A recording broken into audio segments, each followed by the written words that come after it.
Assalamualaikum warahmatullahi wabarakatuh. Bismillahirrahmanirrahim. Asyhadu an la ilaha illallah wa asyhadu anna Muhammadar Rasulullah.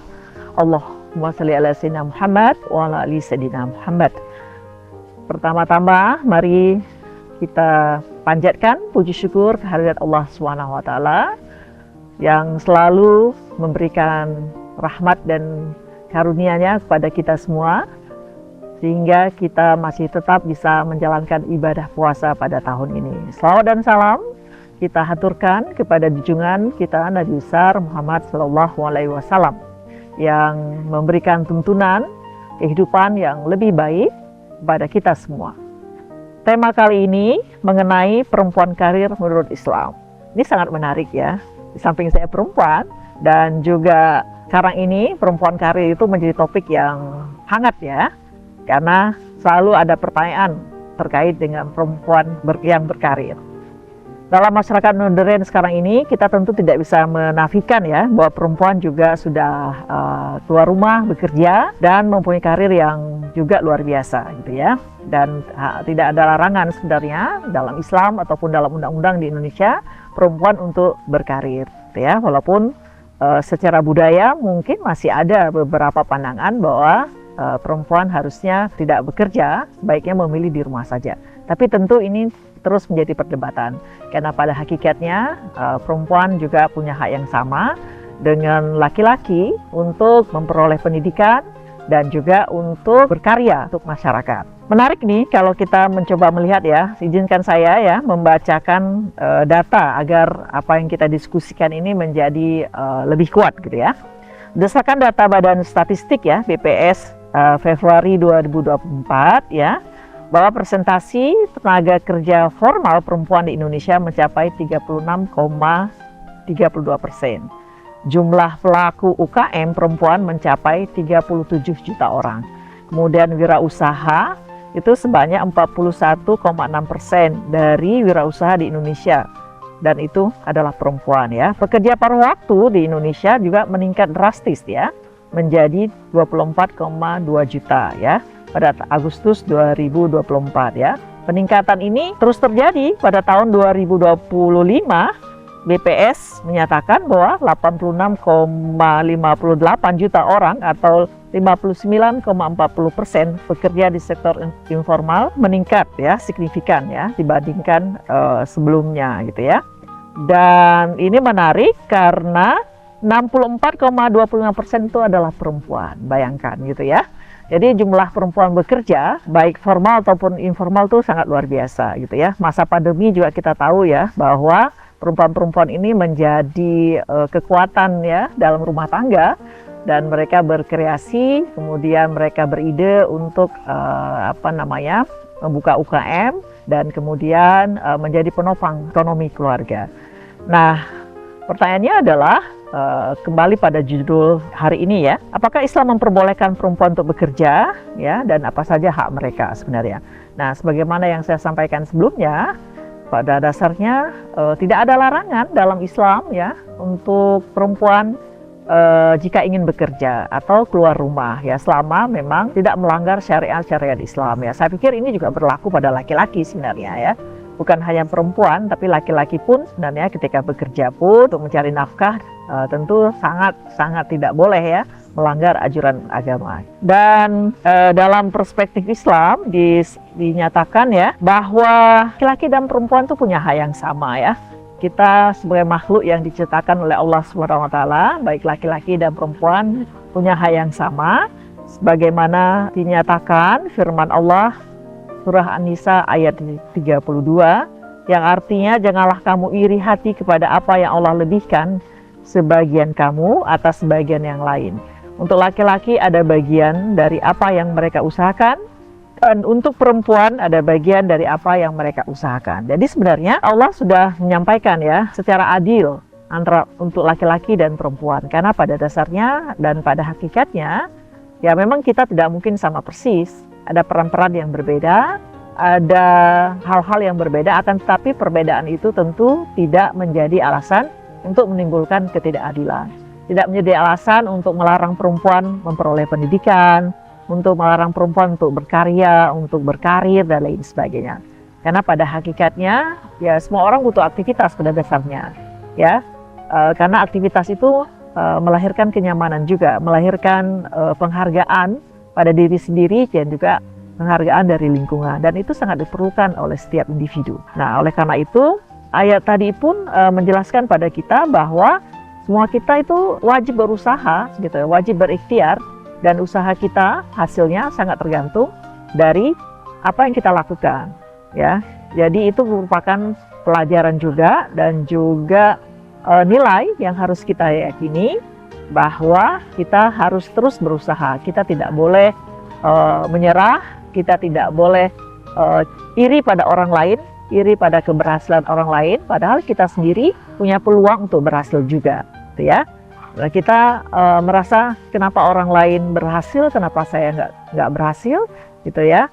Dan itu tidak boleh muncul sebenarnya. Kita sama-sama punya peluang untuk tumbuh, untuk berkembang, untuk berhasil, untuk menjadi sesuatu atau seseorang yang kita inginkan. Tentu semuanya atas izin Allah Subhanahu wa Ta'ala. Pertolongan Allah tentu terus kita harapkan agar menjadikan kita di jalan yang lurus. Kemudian hadis Nabi Shallallahu Alaihi Wasallam ya yang menyatakan mendukung ya perempuan karir. Beliau bersabda, sesungguhnya wanita itu adalah pemimpin di rumah suaminya dan dia akan diminta pertanggungjawaban atasnya, ya. Jadi artinya apa? Perempuan pun boleh menjadi pemimpin, ya baik di rumah ataupun di luar sebenarnya sah-sah saja untuk memimpin. Karena kan nanti ada kualifikasinya, ada proses, ada dinamika, ada bukti, ya, ada hal-hal yang perempuan miliki yang kemudian mereka bisa dinyatakan berhasil, sukses, dan mumpuni untuk memimpin, gitu ya, sehingga mereka bisa berkarir dengan baik, ya. Perempuan pun artinya mempunyai tanggung jawab besar, baik dalam keluarga ataupun kalau dia berkecimpung atau berkarir di luar keluarga, baik di organisasi ataupun di tempat kerja yang dia pilih, ya, menurut kemampuan masing-masing. Dan tentu itu harus dihargai, harus diberikan ruang yang sama antara laki-laki dan perempuan, karena pada dasarnya secara hakikat ya dalam ayat sebelumnya sudah disampaikan bahwa tidak ada larangan dari Allah Subhanahu wa Ta'ala kepada perempuan untuk berkarir, untuk menjadi apa yang mereka inginkan, ya. Dan dalam hadis juga disebutkan demikian tadi, ya, bahwa sebenarnya setiap orang bisa jadi pemimpin, perempuan pun bisa menjadi pemimpin. Nah, bagi perempuan yang sedang berkarir, ini tentu terkadang memang ada kendala, ya. Kenapa kendala? Karena selalu dipertanyakan hak dan kewajibannya, gitu ya. Memang hak perempuan ya sama dalam pendidikan, sama secara baik dalam Al-Quran, dasarnya Al-Quran, ataupun dalam undang-undang juga sama. Laki-laki dan perempuan punya hak yang sama. Dan kemudian punya hak untuk diperlakukan adil, punya hak untuk hak ekonomi, hak politik, dan lain semua sama sebenarnya, ya. Sebagai anggota keluarga juga demikian sebenarnya. Hakikatnya ya haknya sama, gitu. Karena apa? Karena setiap orang dalam orang tua harus memberikan hak yang sama kepada anak-anaknya, gitu ya. Dan itu tentu menjadi tanggung jawab orang tua juga untuk memberikan hal yang terbaik kepada anak-anaknya. Karena kalau dibeda-bedakan tidak adil, ya, tidak setara, ya, dikhawatirkan akan terjadi hal-hal yang tidak baik, ya. Hal-hal yang satu orang merasa tertekan, merasa diabaikan, ya. Kita banyak melihat sekarang ini, ya, banyak anggota keluarga yang melakukan hal-hal yang tidak sepantasnya kepada anggota keluarga yang lain karena merasa tertekan. Tentu kita tidak berharap hal-hal itu, hal-hal yang tidak baik itu terjadi, ya, dalam keluarga ataupun dalam masyarakat. Nah, oleh karena itu di samping hak perempuan dalam berkarir, tapi perempuan juga punya kewajiban. Karena sebagai anggota keluarga, sebagai istri mungkin, sebagai anak, sebagai kakak, adik, dan lain sebagainya, tentu juga punya kewajiban, ya. Sebagai anggota masyarakat juga punya kewajiban, ya.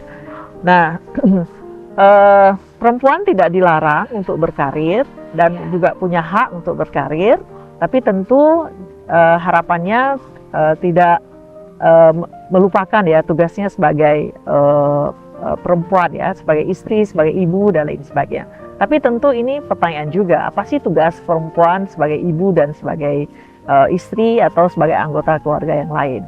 Ya tentu menurut kami ini adalah sesuatu yang perlu dibicarakan, sesuatu yang perlu didiskusikan, karena pekerjaan-pekerjaan domestik itu bukan sepenuhnya tanggung jawab perempuan, tapi juga tanggung jawab anggota keluarga yang lain, gitu ya. Karena misalnya perempuan sudah bekerja, perempuan sudah berkarir, dan kemudian pulang ke rumah harus melakukan lagi pekerjaan-pekerjaan rumah. Dan ini tentu merupakan sebuah hal yang cukup melelahkan, gitu ya. Oleh karena itu, kerjasama dalam keluarga itu sangat dibutuhkan.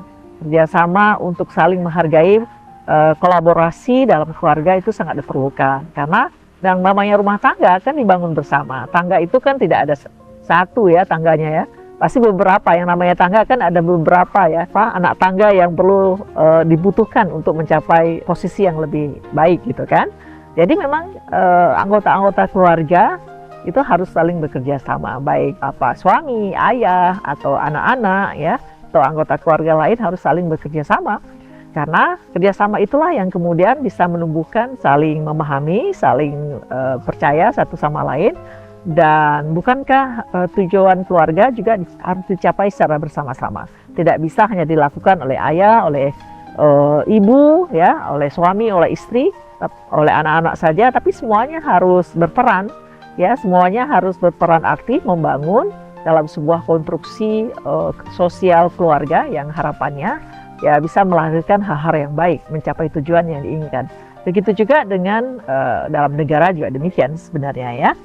Nah, tapi memang banyak kritik ya tentang wanita karir ini gitu ya, karena dinyatakan bahwa jika terjadi kegagalan seringkali wanita yang atau istri yang disalahkan. Nah, saya berharap itu tidak terjadi ya. Pikiran-pikiran itu sebenarnya tidak boleh terjadi, karena pada dasarnya ya ini merupakan kerjasama, ya, merupakan sesuatu yang harus dilakukan secara gotong royong bersama-sama. Nggak bisa satu pihak lebih dibebankan dari pihak yang lain gitu ya. Walaupun dalam Islam, dalam undang-undang disebutkan laki-laki itu atau suami itu adalah atau ayah adalah kepala keluarga dan kemudian wajib menafkahi ya. Nah, tapi realitanya kan banyak juga perempuan yang menjadi kepala keluarga yang juga menafkahi keluarganya, dan kemudian di samping itu ada juga perempuan yang kemudian menjadi atau mendukung atau membantu ekonomi keluarga, berkarir gitu ya. Dan oleh karena itu kita sama-sama bekerja sama sebagai anggota keluarga untuk membentuk keluarga tersebut menjadi keluarga yang lebih baik, keluarga yang harmoni, keluarga yang saling membahagiakan, saling mendukung satu sama lain sehingga tujuan keluarga tercapai. Ketika sebuah tujuan keluarga tercapai, keluarga menjadi baik, keluarga menjadi harmonis, pasti anggota masyarakat juga akan banyak yang menjadi harmonis. Harapannya kan seperti itu ya. Oleh karena itu perempuan karir tidak dilarang dalam Islam, sama sekali tidak dilarang. Dalam undang-undang juga tidak dilarang, tapi kemudian mungkin ya dalam pertimbangan budaya, pertimbangan sosial kemasyarakatan seringkali ada pembagian kerja yang bebannya, terutama kerja rumah tangga, lebih banyak pada perempuan. Nah, tentu ini menjadi diskusi kembali ya, menjadi pertanyaan kembali, bahwa dalam Islam pun tidak ada ayat, tidak ada hadis yang menyatakan bahwa perempuan harus melakukan pekerjaan-pekerjaan rumah tangga gitu ya. Tapi satu sama lain saling membantu, saling mendukung dan lain sebagainya ya. Nah, itu seperti itu, saling melengkapi satu sama lain, saling menjaga satu sama lain, saling memelihara satu sama lain, sehingga bisa tumbuh menjadi pribadi-pribadi yang baik. Nah, memang tidak mudah bagi perempuan untuk menjadi wanita karir, tapi bukan berarti tidak boleh dan tidak mungkin, sangat mungkin gitu ya. Apalagi di zaman sekarang ini keterbukaan sudah semakin baik ya, dan perspektif juga sudah berubah. Jadi konsekuensi logisnya harapan perempuan dan kesempatan perempuan untuk berkembang lebih baik menjadi lebih terbuka. Dan kita tentu berharap lingkungan baik dari keluarga ataupun dari masyarakat, tentu juga negara melindungi perempuan dan juga memberi ruang yang sangat terbuka bagi perempuan untuk terus berkembang gitu ya. Dan ini merupakan kebahagiaan juga kita bersama ya, ketika perempuan dan laki-laki secara setara, secara bersama-sama membangun masyarakat, membangun umat, membangun negara menjadi lebih baik, mencapai tujuan negara yang adil, makmur, sejahtera sesuai dengan tuntunan Allah Subhanahu wa taala. Demikian, semoga bermanfaat. Mari dukung perempuan untuk berkarir dan juga tetap menjaga keluarga. Terima kasih banyak. Assalamualaikum warahmatullahi wabarakatuh.